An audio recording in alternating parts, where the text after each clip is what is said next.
आव्हानाने मी कितीही धर्मवादी आहे, निरपेक्षवादी आहे, मी कितीही लोकशाहीवादी आहे, अमुकवादी आहे, हे कितीही ढिंडोरा पिटला तरी त्यांना आमचं सांगणं आहे की तुमच्या मनातून पहिल्यांदा मनुस्मृती काढून टाका.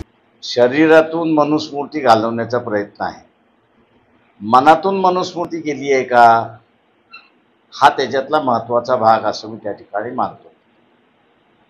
मनातून जोपर्यंत मनुस्मृती जात नाही आणि मानवतावाद येत नाही तोपर्यंत आपण कृती करत असताना जे डोळसरित्याने केली पाहिजे तो डोळसपणा राहत नाही. आता तुम्ही मनुस्मृती फाडताय म्हणजे काय करताय? आता कोणाला तरी साध्या सुध्या माणसाला हे लक्षात आलं पाहिजे की मनुस्मृती फाडत असताना तिच्यावरती कोणाचा फोटोच नाही आहे त्या सगळ्या याच्यावरती, किंवा मनुचा असणारे एकच पुत्र आहे आणि तोही राजस्थानच्या हायकोर्टासमोर आहे, पण तोही झाकलेला आहे, अशी परिस्थिती आहे. तेव्हा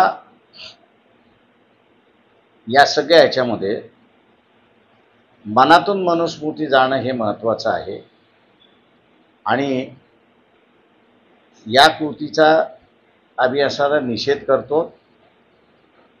आणि आव्हानाने मी कितीही धर्मवादी आहे, निरपेक्षवादी आहे, मी कितीही लोकशाहीवादी आहे, अमुकवादी आहे, हे कितीही ढिंडोरा पिटला तरी त्यांना आमचं सांगणं आहे की तुमच्या मनातून पहिल्यांदा